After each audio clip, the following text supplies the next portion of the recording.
que determina la mayor o menor tasa o frecuencia de contagios entre la población. La psicología de las pandemias es una de las áreas de estudio de la psicología. Yo estoy basándome en una fuente muy directa, que es la de la publicación del libro de Psicología de las Pandemias de Stephen Taylor de British Columbia University. Fue publicado este libro en el año 2019 a partir de las investigaciones que se han hecho sobre los efectos psicológicos de las distintas pandemias en el mundo. Esto es importante destacar por cuanto hoy día hay muchas personas que dan opiniones, pero no necesariamente cuando está hablando una persona de determinada profesión está hablando la ciencia que respalda esa profesión. Y eso contribuye también a muchas confusiones, porque principalmente a través de los medios, día a día se hacen invitaciones a diferentes personas con, por ejemplo, los títulos de infectólogos, de epidemiólogos y demás, pero no se diferencia la posición y opinión de la persona con respecto a lo que la disciplina o la ciencia misma haya encontrado. Entonces es mejor siempre aclarar cuando uno está expresando una opinión o cuando uno está comunicando un hecho científico, un dato que esté debidamente comprobado. La psicología de las pandemias se dedica fundamentalmente a dos aspectos. El primero, al estudio de los determinantes comportamentales del contagio, en el sentido de cuáles son nuestras pautas de interacción que facilitan el hecho de la infección. Y segundo, cuáles son aquellas consecuencias de carácter psicosocial, cognitivas y emocionales de las generadas por todas las medidas de contención del virus y de la propia infección. No vamos a insistir tanto en las consecuencias post-pandemia desde el punto de vista biológico, porque no están aún suficientemente establecidas. Se sabe que hay afectaciones de orden orgánico, en algunos casos incluso se ha visto que pueden lentificarse funciones cognitivas como la memoria, la atención, la planeación, la flexibilidad, pero esto no está totalmente confirmado, solamente se ha observado en algunos casos, igual que afecciones que quedan a nivel respiratorio o a nivel, por ejemplo, de hígado o de sistema digestivo. Pero, insisto, no son consecuencias que estén absolutamente comprobadas. En tanto, hay personas que han superado la epidemia, han superado la infección y no han quedado con ningún vestigio de afectación. Entonces, en nuestra presentación de hoy, vamos a centrarnos fundamentalmente en lo que puede ocurrir en términos de comportamiento en esta circunstancia. Bien, son dos los factores psicológicos más importantes para el riesgo de contagio. Recuerden, el contagio es un hecho conductual. El contagio es una transmisión de personas a personas. La infección es todo lo que se deriva de la adquisición del virus a través del contagio. Dos factores psicológicos que influyen en el contagio son el estilo de personalidad vulnerable frente al contagio psicológico, que apresura la consulta y el colapso de los sistemas de salud pública por un fenómeno que se denomina ansiedad por enfermedad. La ansiedad por enfermedad es algo que antiguamente se conocía como la hipocondríasis. Hay personas que son muy sensibles al tema de apropiarse de los síntomas y esas personas normalmente empiezan a desarrollar una hipersensibilidad frente a sus estados internos y cualquier manifestación que antiguamente se hubiese tenido, ahora fácilmente se atribuye al hecho de que ha sido contagiado con el virus. Todos hemos tenido históricamente episodios de fiebre, de tos, digamos, de manifestaciones generales asociadas a lo que es un resfriado o una gripa. Pero las personas que sufren de ansiedad por enfermedad casi siempre van a tender a asumir que esto ya es una manifestación incontrovertible de haber estado o de estar mejor en este momento infectados.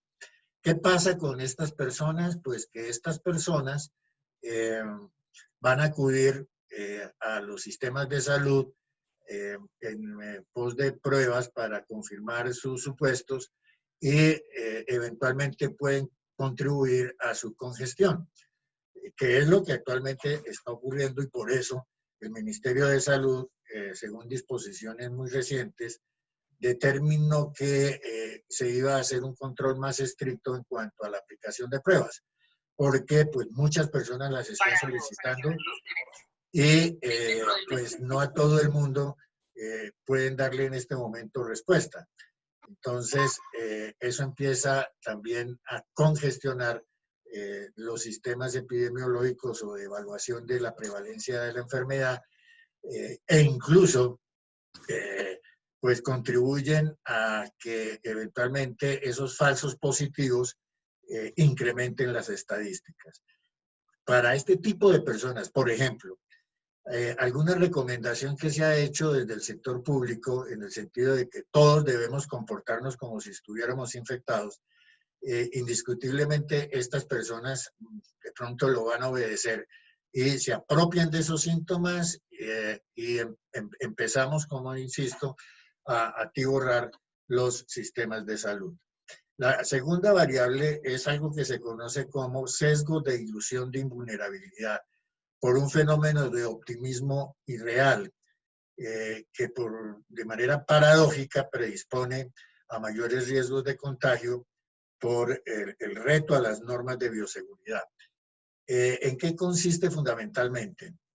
En que hay personas que tienen una sobreestimación de los factores de protección y una subestimación de los factores de riesgo. Son personas que estiman que la probabilidad de que algo malo les suceda en comparación con los demás es menor, pero que la probabilidad de que todo lo bueno suceda es mayor para sí mismo que para los demás.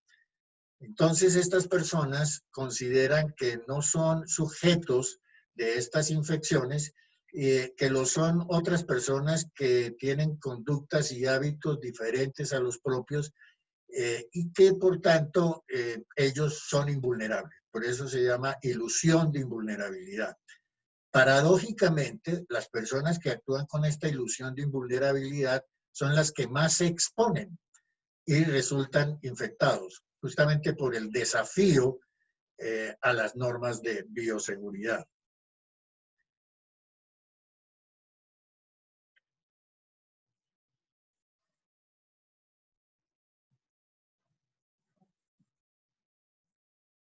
Bien. Algunos de los factores asociados a las alteraciones psicológicas por todas las medidas que implica la prevención del contagio son, en primer lugar, la ruptura del principio gregario que por naturaleza todos los humanos tenemos, dadas las condiciones de aislamiento obligatorio. Todos los humanos logramos evolucionar a partir de un sentido de agrupamiento, de relacionamiento. Y evidentemente el hecho obligatorio de la cuarentena pues contradice ese sentimiento de reunión, de tratar de actuar en grupos. Eso pues de todas maneras afecta una tendencia natural y necesidad a tener contacto con otros. Las tensiones al interior del hogar por el desencadenamiento de controversias sobre pautas y actividades a cumplir durante la cuarentena. Es decir, es poco probable que todas las reglas al interior de los hogares estén tan absolutamente bien establecidas que permitan una convivencia tranquila. Es lógico que se desencadenen tensiones, pero mucho más cuando esas relaciones íntimas al interior de los hogares pues son tan permanentes, es decir, son de 24 horas, a diferencia de la vida corriente, en donde pues sí hay contacto entre los miembros de la familia, pero cada cual tiene una actividad relativamente independiente. A veces, entonces, eso afecta los umbrales de tolerancia y desencadena circunstancias de conflicto al interior de las familias. Otro de los factores es la incertidumbre sobre el futuro laboral, el económico, el familiar y el proyecto de vida transversal. Es decir, todas esas metas, anhelos y visiones de desarrollo que necesariamente se postergan, se modifican, hasta en algunas ocasiones se cancelan, lo cual pues va a desencadenar sentimientos de frustración. La ansiedad por las posibilidades de enfermedad individual o de personas cercanas de la familia.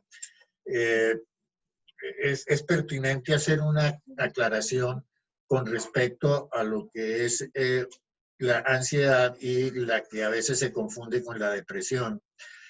La ansiedad es un conjunto de respuestas psicofisiológicas de preparación adaptativa de la persona para defenderse.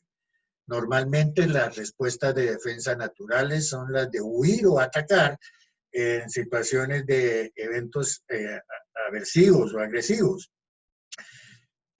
Cuando las personas insisten en anticipar ideas sobre posibles desastres que les van a ocurrir, el organismo se prepara de forma natural para defenderse ante esos desastres. El problema es que el cerebro entiende que esas circunstancias aversivas ya están ocurriendo. El cerebro funciona como en un principio de realidad virtual. Esto es, para él todo lo que nosotros pensemos es realmente un acto que está sucediendo, ya sea de retrospectiva, es decir, cuando tenemos pensamientos rumiativos que traemos del pasado, o ya sea en prospección, cuando estamos nosotros anticipándonos a ocurrencias del futuro.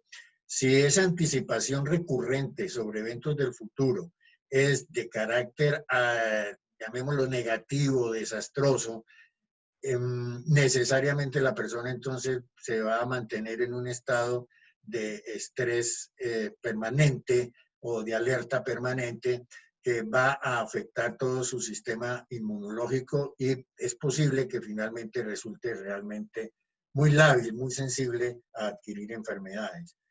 La depresión es distinta. La depresión es una reacción de tipo, primero que todo, biológico, bioquímico, que conlleva manifestaciones emocionales, cognitivas, conductuales, pero que obedece generalmente a reacciones objetivas ante pérdidas afectivas y no necesariamente es una respuesta de defensa, como en el caso de la ansiedad.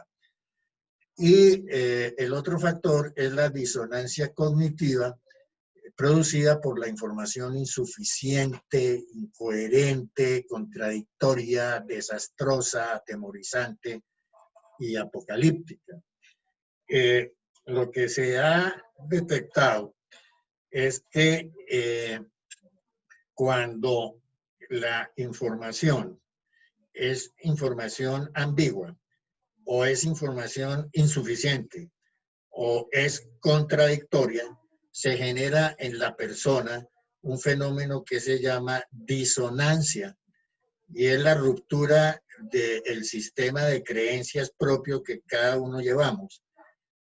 Frente a esa disonancia, la tendencia normal es a que nosotros recuperemos ese equilibrio cognitivo y para recuperarlo, entonces empezamos a darnos nuestras propias interpretaciones de lo que está ocurriendo.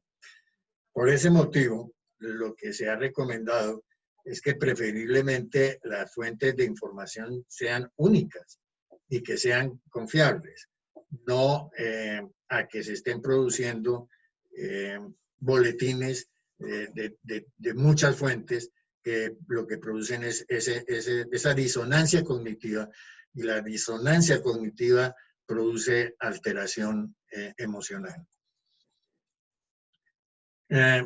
Siguiente. Ahí. Algunas expresiones que hoy día han transformado su significado por su aplicación, llamémosla ambigua, son temas como, por ejemplo, lo que nos dicen de cuarentenas estrictas. Fíjese que en la práctica, hoy día, cuarentena estricta ha resultado en un decreto muy extenso de aislamiento, pero lo único estricto es la voluntad de cumplirlo. Es decir, cada cual parece ser que entiende el régimen de la cuarentena de una forma muy particular, porque pues con tantas excepciones a la norma, lo que en la práctica resulta ser es que esas excepciones son un conjunto innumerable de posibilidades para incumplir las reglas de acuerdo con las necesidades e intereses particulares. Entonces, realmente no hay regla, realmente no hay norma, y la gente a lo último no sabe a qué acogerse. Y cada cual, pues, interpreta la famosa excepción de acuerdo con sus necesidades. Otra cosa que nos están invadiendo es los tales pilotos, la etapa piloto. Y aquí el concepto de piloto se está aplicando es al inicio de una operación colectiva de cualquier actividad sin una evaluación previa de su impacto. Entonces, llaman piloto a un primer vuelo de avión. Eso no tiene nada de piloto. Llaman piloto a permitirle la apertura de un cierto número de restaurantes. En realidad, cuando se utilizan los pilotos es para evaluar impactos. Y es verificar si realmente la medida controla o evita el contagio o no. No simplemente a que vamos a abrir por partes y eso es lo que se denomina piloto. Eso es un concepto erróneo. Lo mismo que nos están tratando de acostumbrar a un concepto de nueva normalidad. Y resulta que la nueva normalidad termina siendo una transformación de las actividades corrientes, de las actividades normales, pero derivada de imposiciones y opiniones de supuestos expertos, simplemente porque tienen una autoridad de cargo. Es decir, cuando un funcionario público habla, no necesariamente está hablando ni la profesión que tiene, ni mucho menos la ciencia que respalda esa profesión. Y sin embargo, pues están tratando de que la gente adopte pautas de interacción, pautas de relacionamiento social a partir de sus opiniones muy particulares. Un ejemplo es el tema de la alternancia en la educación y de tratar de imponer como nuevo modelo el tema de la virtualidad, cuando en realidad lo que se está haciendo es una serie de conferencias como esta o de cursos que se desarrollan a través de una pantalla de un computador o de televisión. Resulta que eso no es educación virtual. La educación a distancia y la educación virtual son metodologías que tienen unos arreglos pedagógicos y didácticos muy especializados que no consisten simplemente en dictar clases por teléfono. Ahora, otro concepto en el que la gente tiene ambigüedad es el asunto de la reinvención. Y cuando uno lo desafían a que tiene que hacer una reinvención digamos, de su propia actividad, lo que generalmente resulta haciendo es que, mire, piense en cómo puede hacer su mismo trabajo, pero a través de otros medios. Por ejemplo, la comercialización por el e-commerce. Pero ese desafío a que usted reinvéntese es cambie de profesión, es cambie de actividades, es invéntese nuevas formas productivas. No, en la práctica lo que se está viendo es que yo, si tenía una industria de confecciones, pues sigo en las confecciones, pero en lugar de fabricar vestidos, pues en este momento coyunturalmente me resulta más rentable fabricar tapabocas. Entonces, realmente, ese tema del desafío a la reinversión, a la reinvención, perdón, eh, no es tan fácil de apropiar y genera de todas maneras angustia en las personas de ver que como los demás ahora se están reinventando, pero yo no. Y el otro concepto que definitivamente causa mucha incertidumbre es el pico epidemiológico. Y se refieren al pico epidemiológico como una amenaza de contagio inevitable y de muerte colectiva. Realmente el pico desde el punto de vista epidemiológico no es el momento en que se esté aumentando la irresponsabilidad, como a veces se quiere dar a entender, que es que en las próximas 3 semanas vamos a tener el pico. Ah, en las próximas 3 semanas, entonces es cuando la mayor cantidad de gente va a ser irresponsable. No, no, el pico desde el punto de vista epidemiológico se refiere al momento en que la prevalencia de casos empieza a reducir, de manera tal que nadie puede establecer cuál es el parámetro, cuál es ese tope a partir del cual ya la pandemia empieza a atenuarse. Eso es idiosincrático, digamos en ese sentido, comillas, para las distintas poblaciones. Cada una la va a alcanzar en un momento diferente. Y no es posible, pese a todos los modelos de proyección estadística, decir que eso está ocurriendo dentro de 15 días. ¿Y por qué esa información es de pronto inexacta y facilita incluso la mayor probabilidad de contagio? Porque la gente hace el conteo del número de semanas que le dijeron que consistía el pico y a partir de allí entonces considera que ya se puede relajar un poco, que ya el pico pasó, porque ya pasaron las 2 semanas que dijeron. Siguiente. Bien. Desde el punto de vista ya de las afectaciones o alteraciones propiamente dichas, lo que se ha encontrado es, en primer lugar, la ansiedad por la hiperreactividad psicofisiológica anticipatoria de situaciones futuras frustrantes o desastrosas a las que ya me referí. En segundo lugar, la depresión reactiva. ¿Por qué? Porque en realidad hay pérdida de actividades recompensantes y hay una reducción de la producción de ciertos estimulantes propios de tipo hormonal, como el caso de la dopamina, la serotonina, la oxitocina, con posible anedonia. La anedonia es la pérdida de satisfacción o entusiasmo por cosas que antiguamente nos reportaban agradabilidad. Entonces, ¿qué ocurre? Que evidentemente, frente al tema de la inactividad, de la afectación de los sistemas productivos, pues ya no se va a encontrar las mismas fuentes de refuerzo o de recompensa. Frente a esa situación, lo que normalmente se desencadena son depresiones reactivas, reales. La otra es la ira o sensación de incapacidad de control de la situación. Es decir, que si uno no puede controlar el fenómeno, pues generalmente eso le hace pensar que uno es una persona incompetente. Y resulta que es que ese fenómeno solamente es controlable a partir de la conducta individual. Y muchas conductas individuales son las que van a constituir el control colectivo. Pero a veces incluso eso le produce a uno estados de insatisfacción, de ira, con la gente que no contribuye a la medida. Y empiezan a crearse posiciones. Hay un fenómeno que hasta ahora parece ser que se está entendiendo y que la están empezando a aplicar, y es el de la caracterización sociodemográfica real de las poblaciones afectadas con la infección y por letalidad.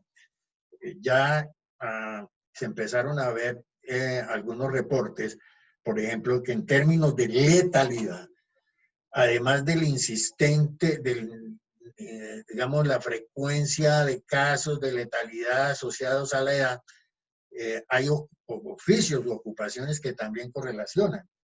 Entonces, por ejemplo, ya se dijo que estaban altamente correlacionados oficios como la seguridad pública, o sea, los policías, el ejército, los vendedores informales, incluso personas al interior de su hogar y los estudiantes.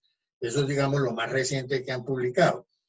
Cuando ya se establece esa posibilidad de identificar características sociodemográficas más puntuales, es posible que usted mismo sepa si se encuentra o no dentro de una población de riesgo, pero asumir que el riesgo es transversal, independientemente de lo que usted haga o a lo que usted se dedique, es algo que puede producir esa frustración.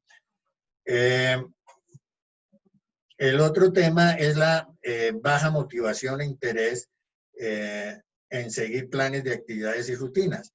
Entonces, eso puede permitir que las personas desistan de proyectos de vida porque creen que esto definitivamente es irremediable, de una parte, y segundo, que la normalidad no va a retornar. No es así. No es así, ni la normalidad es la que nos va a imponer una autoridad, ni tampoco esta es una condición que vaya a permanecer durante toda la vida. La naturaleza va desarrollando sus propios mecanismos de adaptación y nosotros nos vamos acomodando a esos fenómenos. Y quizás, bueno, la última ya la había comentado, que es esta irritabilidad con el bajo umbral de tolerancia frente a los desacuerdos y la frustración. Incluso ya se está viendo que estamos generando discusiones de orden más político que epidemiológico. Y las personas entonces tratan de buscar los datos que confirmen su sesgo o forma particular de pensar. Y ya ustedes lo han observado quizás, esas disputas entre la defensa de las cuarentenas y la defensa de las personas que dicen no, es más importante que cada cual salga y que pues trate de controlar y defenderse y protegerse.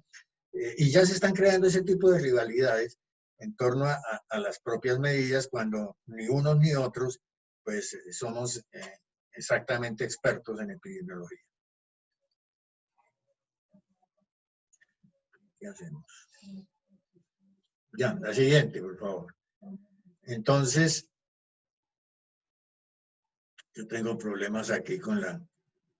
Otro tipo de afectaciones son las cognitivas.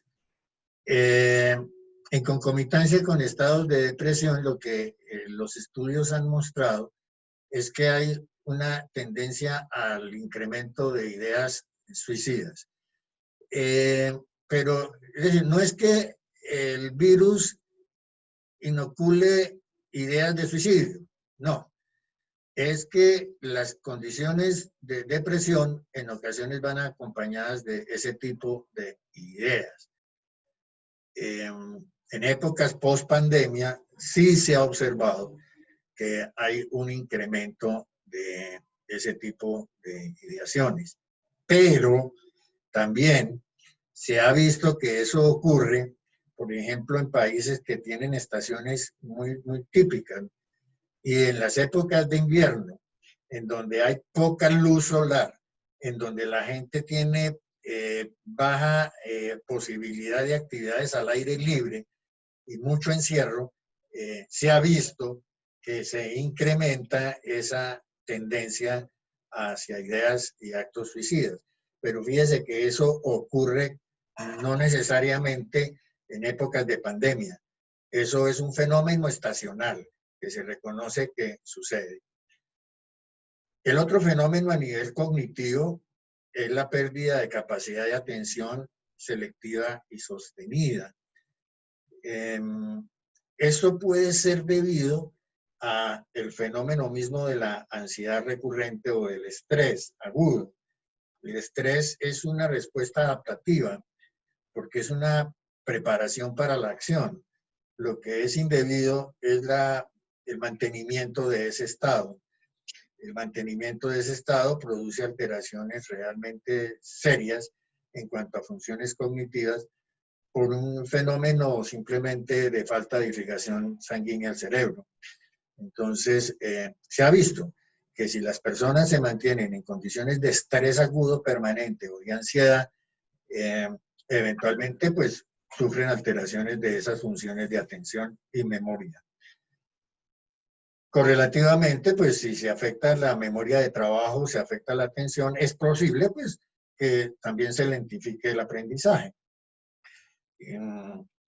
A veces se recomienda que se aprovechen las épocas de cuarentena para desarrollar nuevas habilidades, pero no necesariamente es que el aislamiento social sea una condición que facilite el aprendizaje.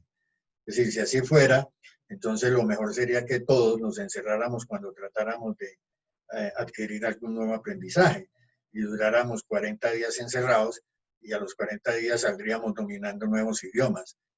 No, la condición de aislamiento no es una situación que por sí misma facilite el aprendizaje. Si la persona está en un estado de relajación, de distensión, tiene sus ingresos asegurados, pues puede desarrollar su trabajo desde la casa, pues en realidad sí, el aislamiento es una buena oportunidad para que desarrolle aprendizajes.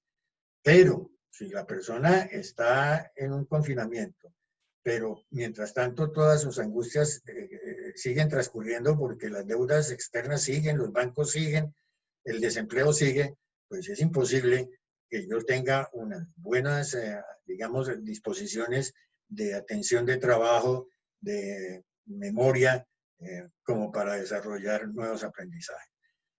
También se ha visto que, ya lo había mencionado, se pueden presentar pensamientos de carácter intrusivo, o sea, reiterativo y rumiativo, es decir, de repitencia de ideas y fundamentalmente asociadas a ideas de posibles contagios. Insisto, el contagio es un hecho comportamental. Si nosotros tenemos las debidas medidas de protección, pues no es tan lógico esperar que por un accidente mínimo se vaya a resultar contagiado o infectado mejor. Hoy día se sabe que es evidentemente la interacción cercana, el predisponente o el facilitador mejor de ese contagio.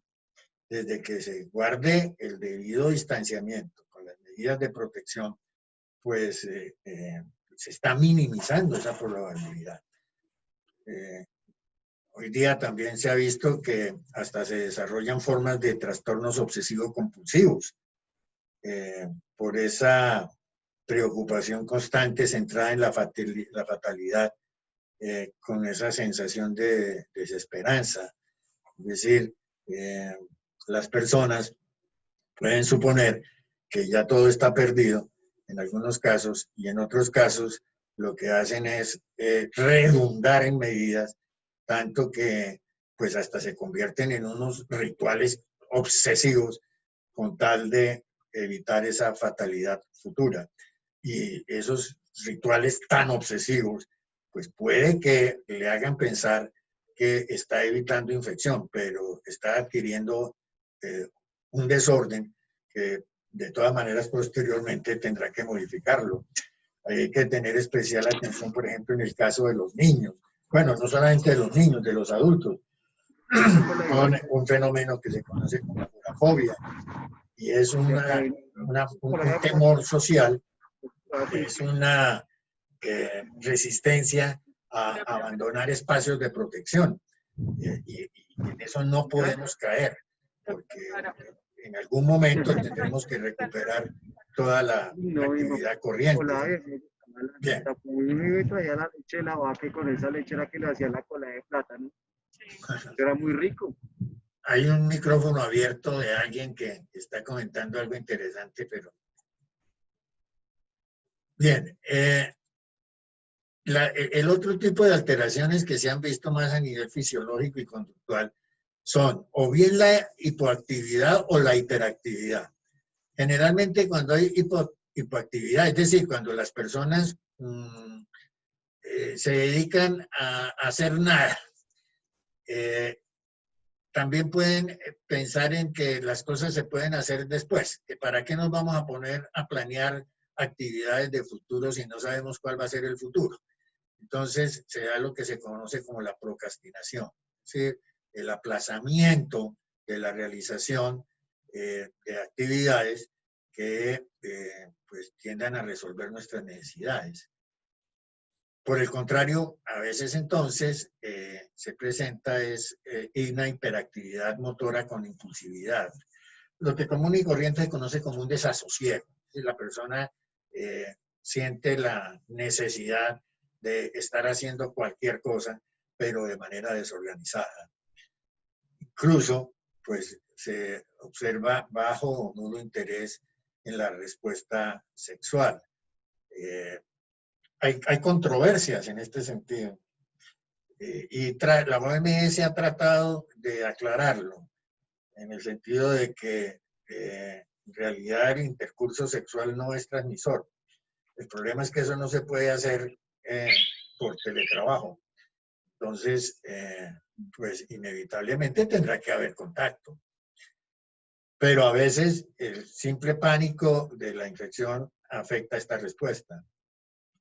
En algunos casos, como manera de reducción de esa ansiedad, de esa angustia, de esa preocupación, eh, se desarrollan conductas adictivas como el consumo excesivo del alcohol, de sustancias psicoactivas o incluso de desórdenes alimenticios, como puede ser las ganas de comer demasiado o, por el contrario, la pérdida del apetito. Todas estas, por ejemplo, las que se consideran adictivas, como la del alimento exagerado, el consumo de alcohol o de otras drogas, se ve que es un mecanismo supletorio para reducción de ansiedad. Una cosa importantísima es que si se mantiene esa idea de fatalismo, si el organismo se mantiene en esa disposición de defensa para ataque o huida, pues los estimulantes, llamémoslos así, naturales, que facilitan la preparación de esas respuestas, como la adrenalina y el cortisol, la inundación de ellas, van a afectar ciclos de sueño y se manifiestan en insomnio, en pesadillas, en despertares recurrentes. Este es un problema al que hay que prestarle mucha atención, por cuanto durante el sueño es que se repara el sistema inmune. Si las personas tienen alteraciones en sus ciclos de sueño, si duermen menos de lo debido, en el caso de un adulto se considera que pues no menos de 6 horas, o mejor, que lo aconsejable sería por lo menos 6 horas. Estas personas que no logran cumplir con estos ciclos de sueño, generalmente van a manifestar deficiencias de su sistema inmunológico y esas deficiencias a la final ciertamente lo van a poner en condiciones de labilidad o de alta sensibilidad frente a las infecciones. No del coronavirus, de cualquiera otra, porque se baja el sistema de defensa. Y esto ocurre no solamente en circunstancias de pandemia, sino en general. Cuando las personas tienen alteraciones del ciclo de sueño, generalmente terminan con afectaciones reales de su estado de salud. Se manifiestan, por ejemplo, en tensiones musculares indebidas y eso produce dolores de cabeza tensionales. Facilita también desórdenes digestivos, alergias, dermatitis. Muchas de las enfermedades que se desarrollan no están causadas por el virus, sino están causadas por las alteraciones del sistema inmune debido a las disfunciones en sus ciclos de sueño.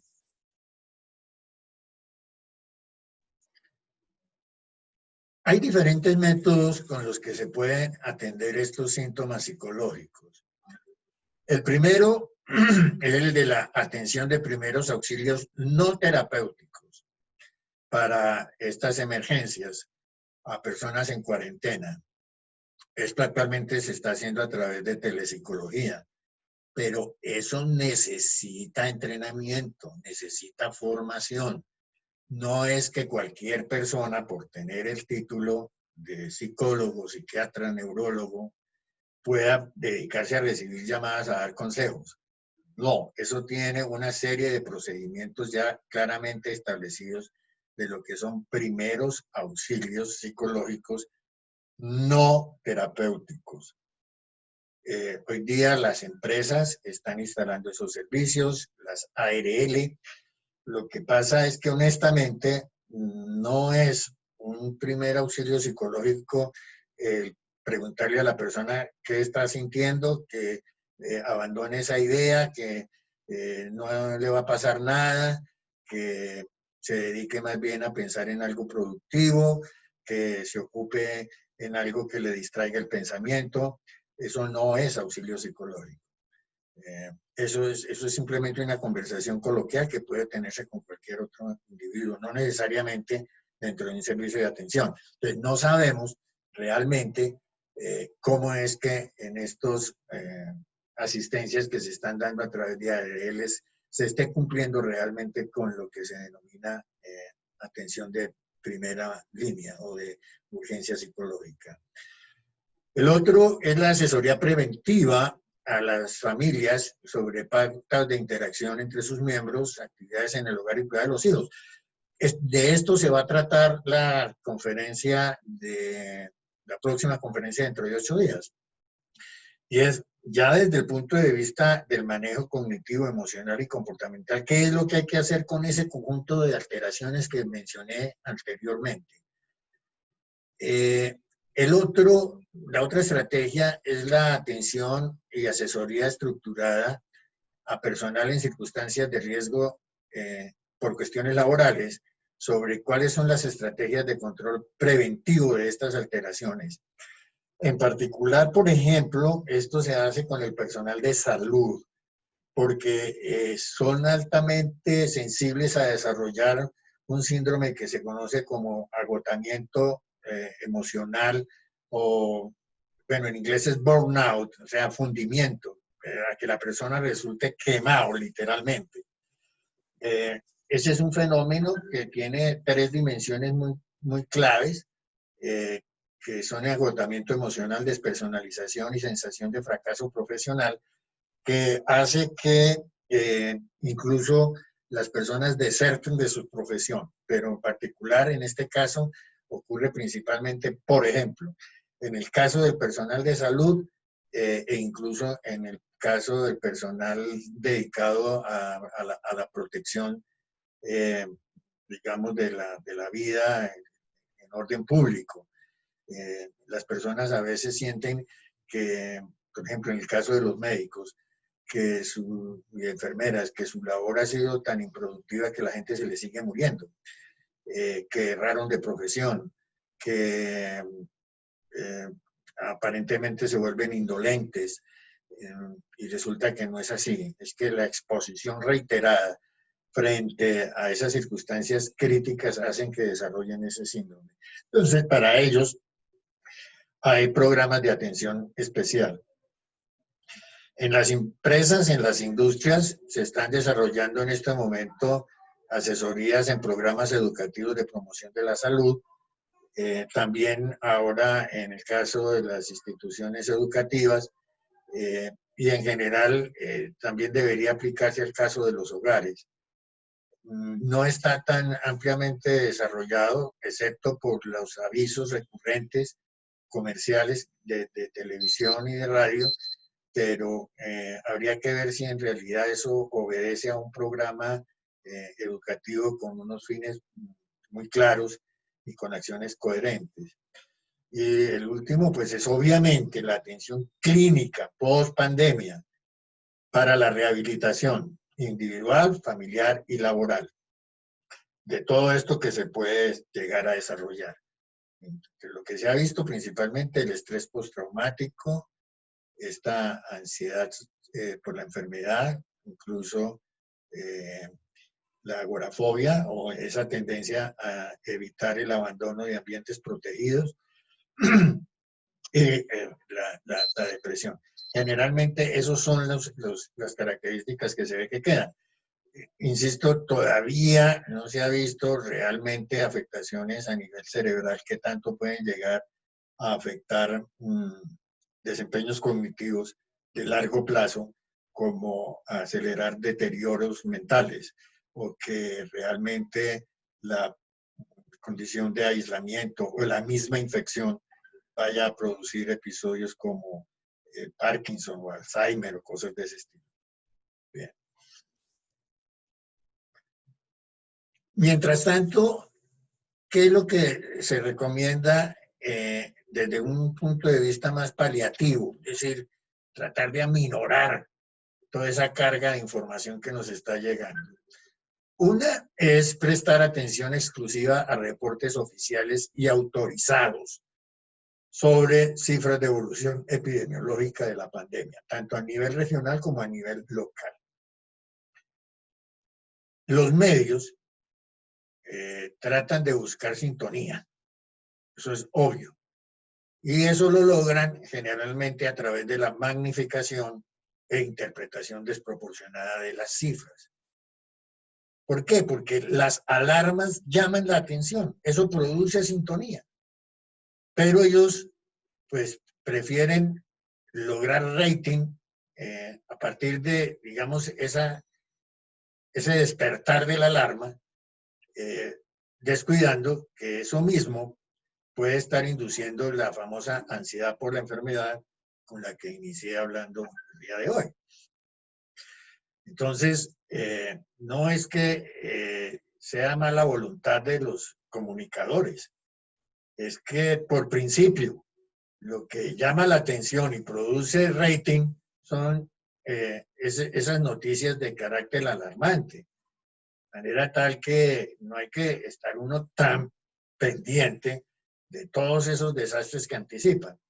Ustedes se han dado cuenta que en las entrevistas que le hacen, por ejemplo, las autoridades de salud, generalmente el periodista termina preguntándole cuántos muertos van a haber, cuándo es que vamos a volver otra vez a la cuarentena obligatoria, entre comillas, estricta para todo el país, cuántos empleos es que se van a perder, cuántas personas van a fracasar, van a quebrar en sus empresas, cuál va a ser el descenso en el PIB, o sea, todo lo desastroso.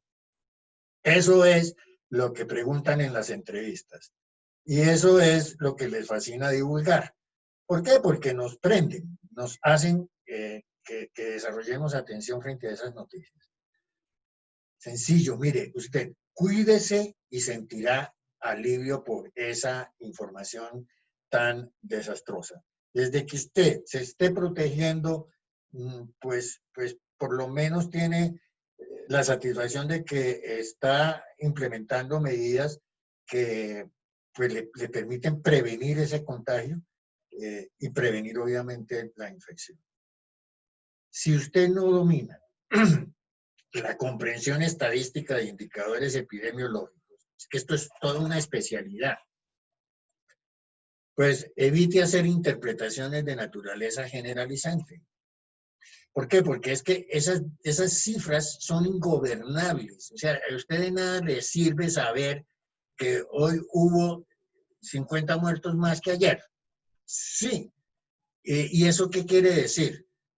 Pues nada, pues que se está muriendo más gente. ¿Y por qué se está muriendo más gente? Pues seguramente porque adquirieron el virus de alguna manera accidental o porque se desprotegieron, lo que sea. Pero usted individualmente no va a poder reducir esa cifra. Lo que usted tiene que evitar es hacer parte de esa estadística, no más. ¿sí? Ahora, no trate de darle usted la interpretación a su acomodo, porque generalmente, como les decía, esa disonancia cognitiva genera angustia. Lo que no se entiende produce angustia.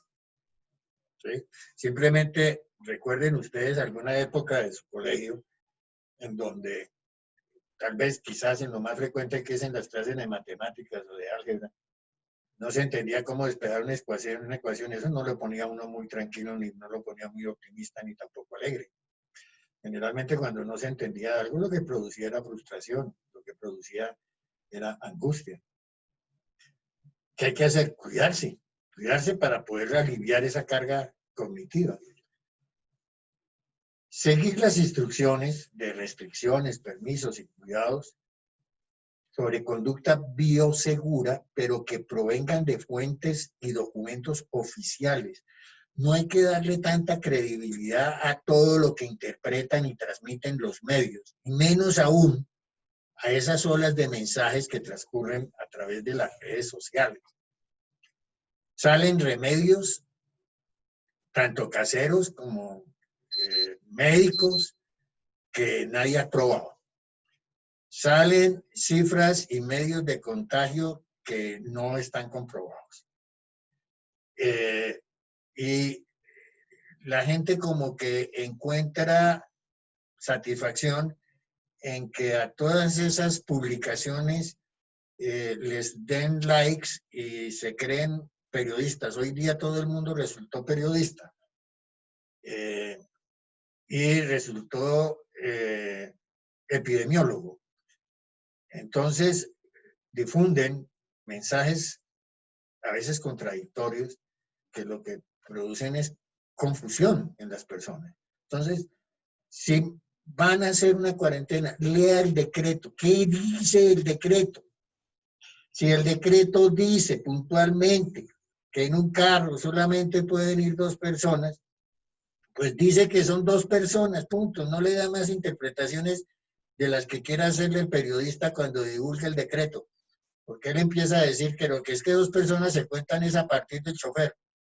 O que no, o que incluye, que es que el decreto dice que no puede salir en el carro sin tapabocas. No, el decreto no decía eso. Pero entonces le dio por interpretarlo así. Y todo lo que interpreten por redes sociales termina convirtiéndose en norma. Esto es importante. Y es que se evite la politización de las medidas de gobierno. Mire, no necesariamente el político por el que uno votó tiene la razón en estos temas. Ninguno de ellos realmente tiene el conocimiento infalible de la solución. Pero hoy día, entonces, si la medida la produce el alcalde y usted es políticamente favorito del alcalde, entonces le hace caso al alcalde, pero no le hace caso al presidente. O lo contrario, si entonces usted votó por el presidente y le parece que el presidente es su líder natural, entonces le hace caso a él, pero no le hace caso al alcalde. No se dejen meter en esas posiciones políticas, sino obedezca más bien a las medidas oficiales de unos y otros. Ellos tienen que concertarlas, y a lo que digan autoridades en el campo de la epidemiología y de la salud. ¿Qué dice la Organización Mundial? Incluso la Organización Mundial en ocasiones ha caído en contradicciones. Pero bueno, hay que hacerle seguimiento a sus disposiciones, porque por algo ellos tienen equipos de científicos dedicados a esto. Entonces, hoy día el control de la pandemia no es un asunto de politización, sino es más un asunto de salud pública, de criterio para poder conservar la vida. Por eso, lo mejor es cuidarse y verá que va a sentir alivio. La estrategia por excelencia, desde el punto de vista psicológico, para la prevención del contagio, es la bioseguridad personal, mediante la formación del hábito de automonitoreo de la conducta segura. Convierta el uso de los elementos de protección personal en un hábito. Repítalo en todos los ambientes y situaciones de riesgo. Sirva de ejemplo para los demás miembros de su familia y sus compañeros de trabajo en cuanto al seguimiento de las pautas de higiene preventiva. Y lo que le decía, evite inundarse y obsesionarse con múltiples recomendaciones de autocuidado. Practique las lógicas, practique las que los sistemas de salud en el mundo entero han evidenciado como efectivas. ¿Por qué? Porque es que sale que no, que es que si usted cogió una llave, inmediatamente la llave tiene que desinfectarla porque es probable que entonces al meter esa llave en la cerradura, esa cerradura quede contaminada. Y si entonces viene usted, coge la cerradura, no, tampoco puede llegar usted, como decía, a un trastorno obsesivo compulsivo. Cada cual desarrolla sus propias prácticas siempre y cuando respete las esenciales, pues no hay por qué inventarse unas mucho más allá.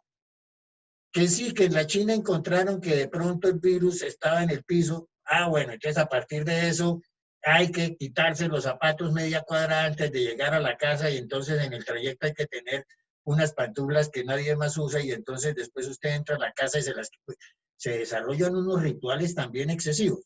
Utilice los que a su criterio crea que mejor lo protegen, respetando las básicas. Y las básicas ya están establecidas. La primera, el tema de la cercanía. Eso es obvio. Si a usted le estornudan, le tosen en la cara, evidentemente, pues usted tiene una mayor probabilidad de resultar infectado. Dos, si usted está recibiendo, por ejemplo, dinero frecuentemente, si usted tiene que interactuar con superficies que no sabe si están desinfectadas, pues lo mejor es que se desinfecte usted. El lavado de manos no es una medida de protección por hora. Nadie ha dicho que si usted se lava las manos cada 2 horas, no se vaya a infectar. No, tiene que lavárselas es cada vez que usted considere que ha entrado en interacción con una superficie, con algún elemento que estuviera desprotegido. Pero si todos sus elementos están en una condición de protección, de desinfección, pues lávese las manos como prevención cuando eventualmente incurra en un riesgo. No necesariamente porque cada 2 horas entonces el virus se despierta. Y pues lo obvio, ¿no? En espacios públicos, donde usted tenga interacción con más personas, pues trate de evitar que le llegue a usted todas esas esporas de la saliva y demás. Es utilizar este aparatico que por demás no es nada cómodo, pero hay que utilizarlo. Entonces, esas son las esenciales. De ahí para allá cada cual desarrolla sus propias ideas, pero les insisto, eviten caer en el trastorno obsesivo compulsivo. Hasta el punto de que acabo de recibir un recibito de una compra, ese recibito va en una pinza y esa pinza va colgada en una ventana a la que le entra el sol y no, mire, no es tan al extremo. No pudiera asegurar cuáles cosas sí son contagiantes, cuáles no son contagiantes. Pero lo fundamental es que usted mantenga sus cuidados y verá que usted va a sentir alivio. Bien, esta es una introducción, como les decía, al tema ya del manejo que propiamente podemos dar en hogares, que lo tratará la doctora Catalina en su próxima intervención en 8 días. Quedo a disposición de ustedes sobre comentarios o interrogantes que quieran formular.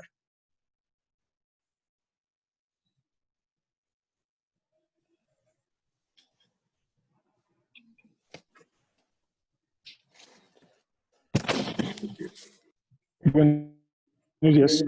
Buenos días. Yo tengo un par de interrogantes. El primero sería con respecto al autocuidado. ¿Qué tan recomendable o qué tan fiable son los antibacteriales y el uso de alcohol en el caso que no se pueda lavar las manos, por ejemplo? Bueno, debo advertir que no soy médico, que no soy epidemiólogo. Y la respuesta que voy a dar es la respuesta que he escuchado de personas autorizadas. Entiendo que la capa que recubre el virus es supremamente sensible al jabón. Es decir, que lo que en realidad destruye la capa que protege al virus es el jabón, por excelencia. Por ese motivo es que se dice que la mejor medida es el lavado de las manos utilizando el jabón. No obstante, como usted bien lo dice, no encuentra uno en todas las ocasiones la oportunidad de estarse lavando las manos con el jabón. Como subsidio, entonces se recomienda este uso del gel antibacterial con alcohol como medida provisional de prevención, en el entendimiento que tan pronto encuentre usted la posibilidad de practicar el lavado de manos, lo haga.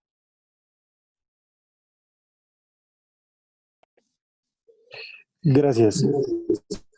Y la segunda pregunta respecto a los medios, digamos, a la fiabilidad de los medios, porque todos entran en una contradicción.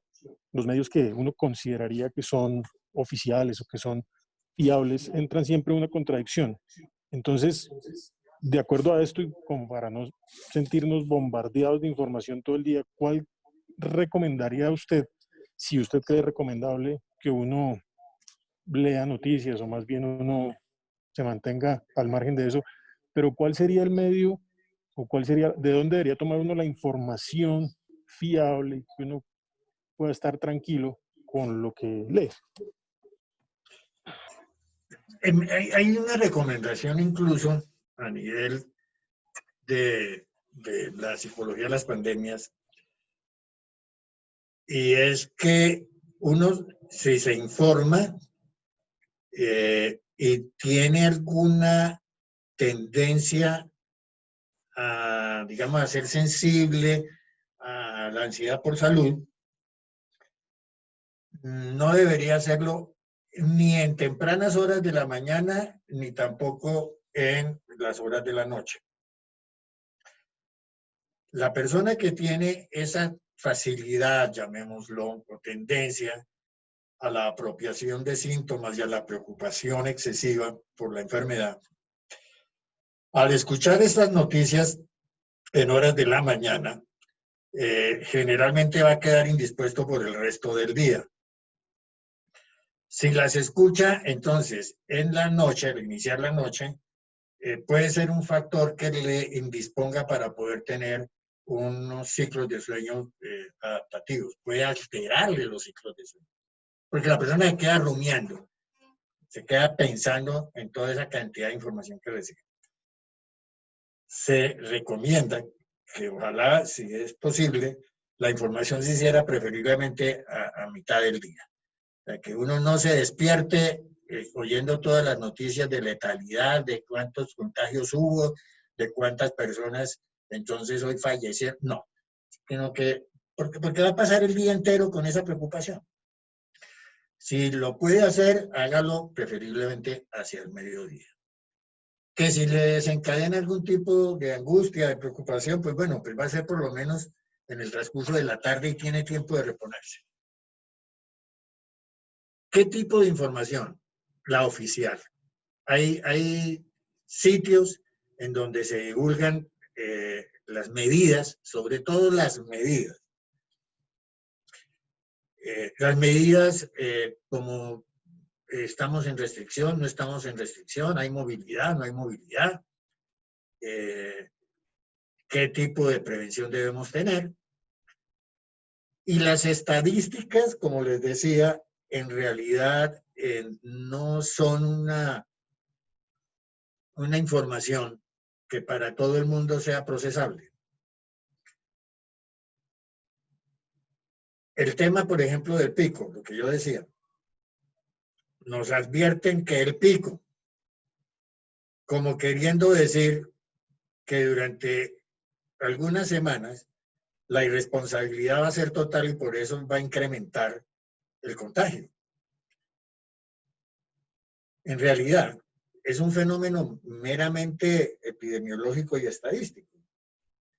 En la medida que aumenten las pruebas, pues lógicamente van a aumentar las estadísticas. A más datos, pues más casos.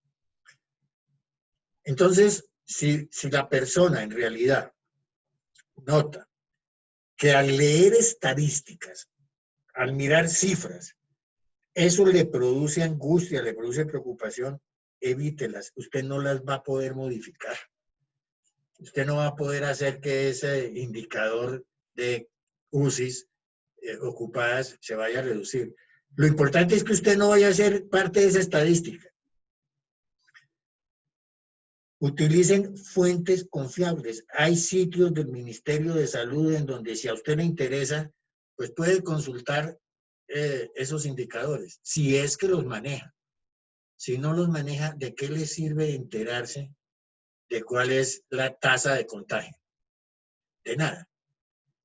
Lo importante es que usted esté atento a las medidas que de su parte usted puede poner en práctica. No por el hecho incluso que digan, no, que ya en Barranquilla empezó a bajar. Ah, entonces como ya en Barranquilla empezó a bajar, quiere decir que yo aquí me puedo relajar. No, eso no tiene nada que ver. Es simplemente un hecho noticioso. Y tampoco confiarle demasiado a esas interpretaciones que se hacen en los medios. Ellos interpretan las cifras, como les decía, para tratar de generar noticias. Todos los días están entrevistando de una u otra forma expertos.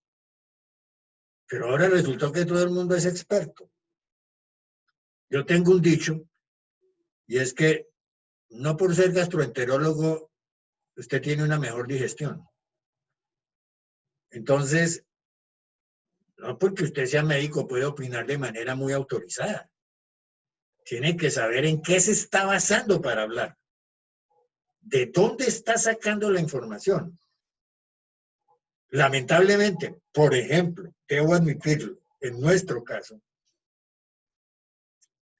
hay personas con títulos de psicólogos o psicólogas que salen en los medios a opinar y no aclaran que es una opinión personal y no una posición de la disciplina.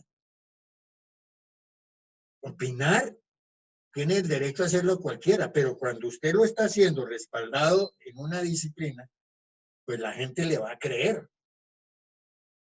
Y lo peor del caso es que el resto de gente no sabe que en ese momento la persona está hablando es por su mera opinión.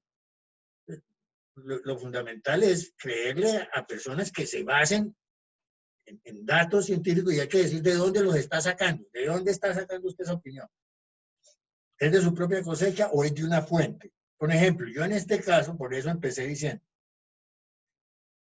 lo que estoy diciendo, lo estoy procesando de una publicación que ha hecho el señor Stephen Taylor de British Columbia University, publicó su libro con base en investigaciones en el año 2019, y si eso, por ejemplo, se consultara, muchas de las medidas que nos están recomendando serían revisadas, muchísimas, porque le generan a usted confusión. El principal factor de incertidumbre es la información incompleta, sesgada, contradictoria.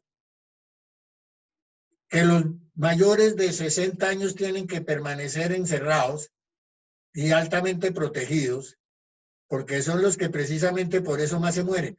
¿Cómo entiende usted esa contradicción? Que fue que presentaron una demanda y entonces estamos en contra de que les hayan fallado la demanda a favor, permitiéndoles que hagan el mismo ejercicio que los demás. ¿Cuál es el defecto que el error que se está cometiendo ahí? ¿Cuál? Para cualquier persona, dice, pero un momento, Si se supone que son los que desde el principio estaban plenamente protegidos, encerrados, que no podían salir ni media hora, ni una hora.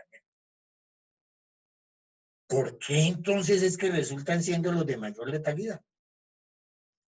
Ahora, si a nosotros, desde el punto de vista sociodemográfico, nos explicaran que sí, que son esas personas, pero son esas personas que están dedicadas a las siguientes actividades, uno ya puede comprender mejor el dato estadístico. Sí, que el 50% de la letalidad está en mayores de 70 años.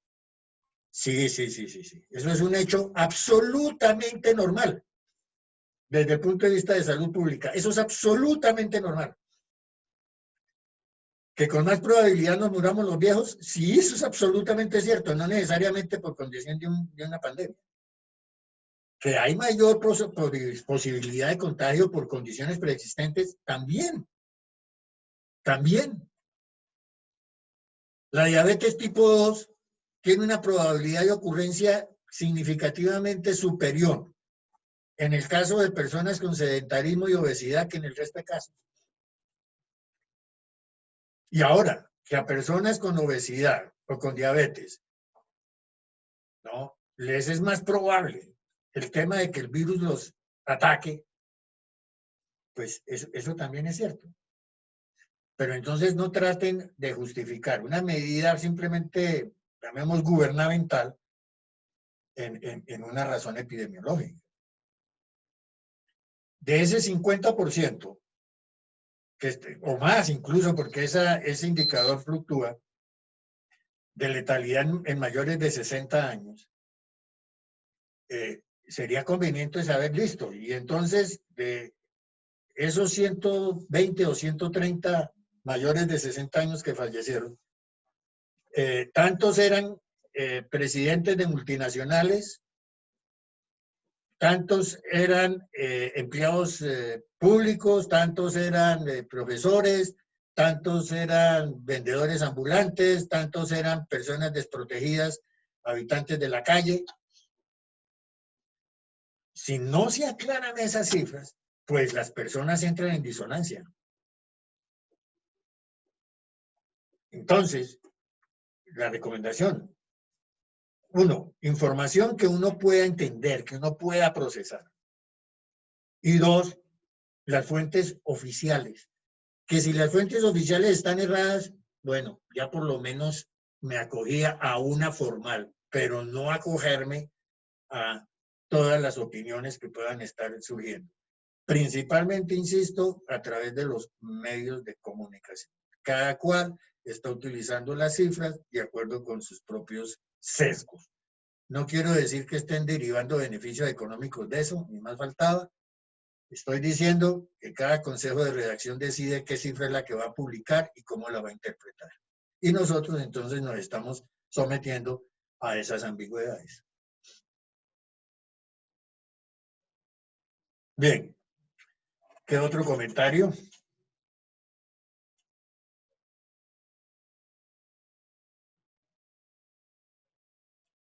Me preocupa.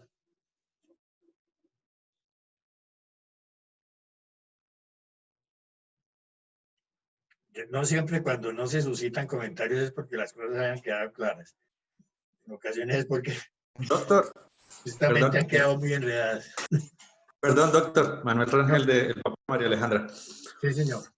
La verdad creo que es muy resaltable esta labor que pues durante la conferencia su merced nos pudo indicar, y es que efectivamente no debemos pensar que toda la realidad nos las transmiten los medios nacionales. ¿Por qué lo digo? Hay muchas noticias que en Colombia nunca las van a mostrar. Yo soy un asiduo creyente de evitar ver medios nacionales, debido a que siempre van a intentar, en la gran mayoría de ocasiones, nos van a mostrar más el amarillismo que la realidad que está sucediendo. Y tenemos que basarnos en estudios reales. Ejemplo, tomémonos el tiempo de no solamente buscar en Google simple, sino buscar en Google Scholar, que es una fuente de información académica, u otros medios más creíbles como, no sé, un New York Times o un BBC. Sé que existe el sesgo del idioma y la diferencia idiomática, pero está la distancia de utilizar un traductor. Puede ser que no sea literal o lo más claro posible entender la información, pero allí está la información.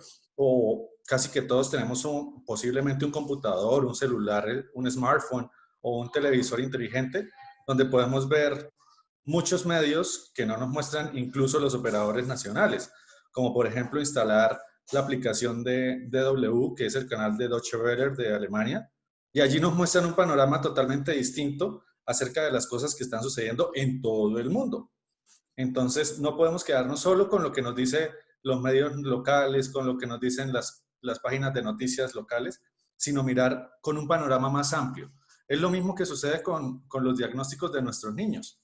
No podemos quedarnos con lo que nos dice el conocido de al ladito, sino ir y buscar más en profundidad qué es lo que puede estar sucediendo, qué pudo haber encaminado a que sucediera lo que sucede con nuestros hijos.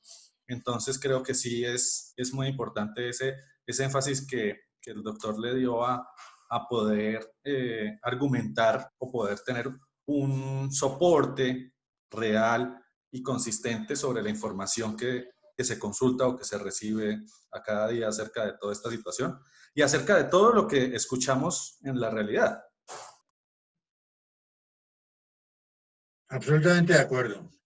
Y un gran aporte de su parte con esas fuentes. Sí. Ahora, lógico que uno quisiera acudir a la original, que son los papers o publicaciones científicas en revistas indexadas, que son las revistas científicas. Pero también no podría pasarme al extremo de que todo el mundo sepa leer artículos científicos con datos estadísticos muy complicados. Pero esa sería la última fuente más confiable. ¿Qué es lo que dice un artículo en una revista indexada? ¿Por qué? Porque lo que se publica en revistas indexadas ha pasado por una criba de expertos muy grande. ¿Sí? Revistas como Nature, por ejemplo, Science, bueno, hay Medline, por ejemplo. Son revistas que de todas maneras, o medios que de todas maneras antes de publicar algo, han recibido mucha controversia hasta que se acepta la publicación. Pero, digamos, medios serios generalmente se nutren de esa información, no de la interpretación de un practicante de periodismo, como ocurre en muchos de nuestros medios locales, que es evidente que uno lo que está viendo es la interpretación que hace una persona inexperta en el manejo de datos, en el manejo de información. Las fuentes que usted señala son fuentes muy importantes, son creíbles.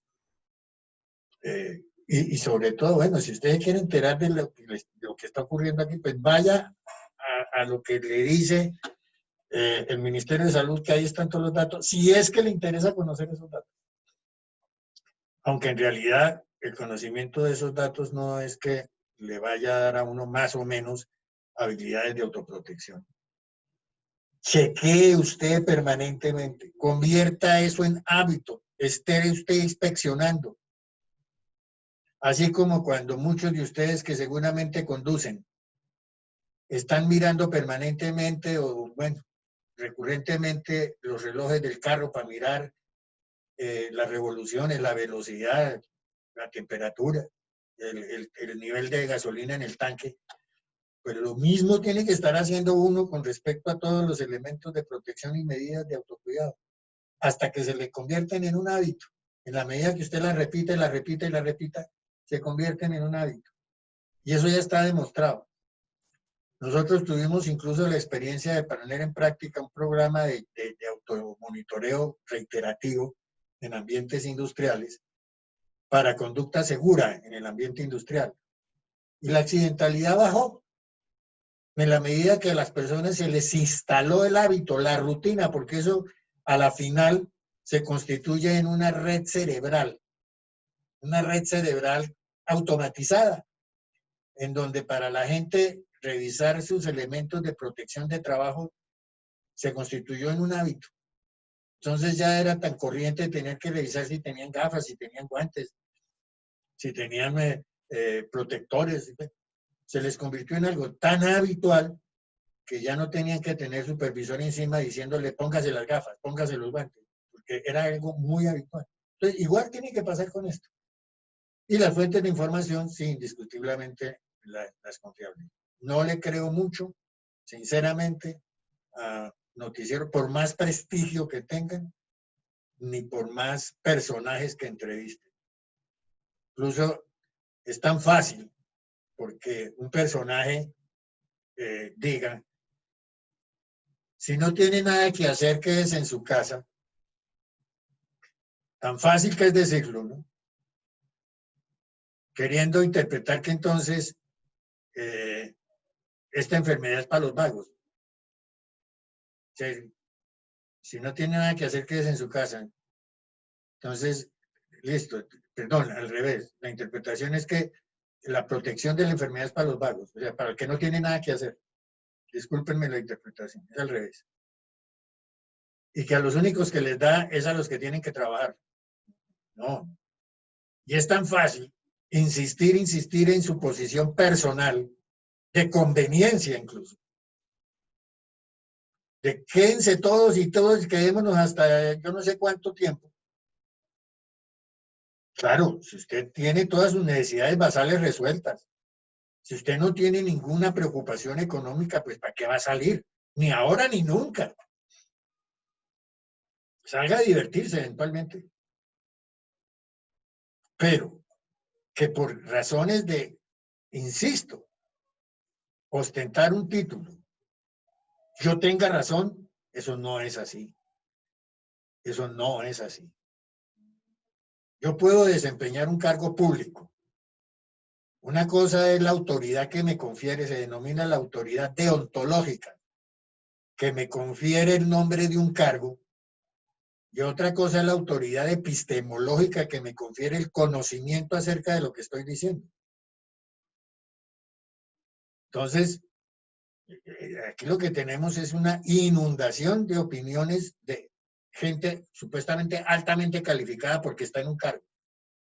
Y nosotros sabemos que no necesariamente por esa alta calificación es que se encuentra desempeñando. De manera tal que, insisto, y lo que usted nos comenta, sí, hay fuentes de información mundiales mucho más confiables que las que puede dar un practicante de periodismo en un noticiero local. Bien, creo yo que ha sido un tiempo suficiente. Ustedes han sido muy generosos prestándome atención. Espero que esto nos sea de utilidad y seguramente que la vamos a reforzar mejor dentro de 8 días con la intervención de la doctora Catalina. A todos ustedes, mil gracias. Les deseo feliz día y muchas gracias de nuevo por confiar en nosotros. Muchas gracias, doctor Peña, y gracias por tomarse también su tiempo para compartirnos este tipo de informaciones que muy normalmente no se consiguen en otros ámbitos. A ustedes, gracias.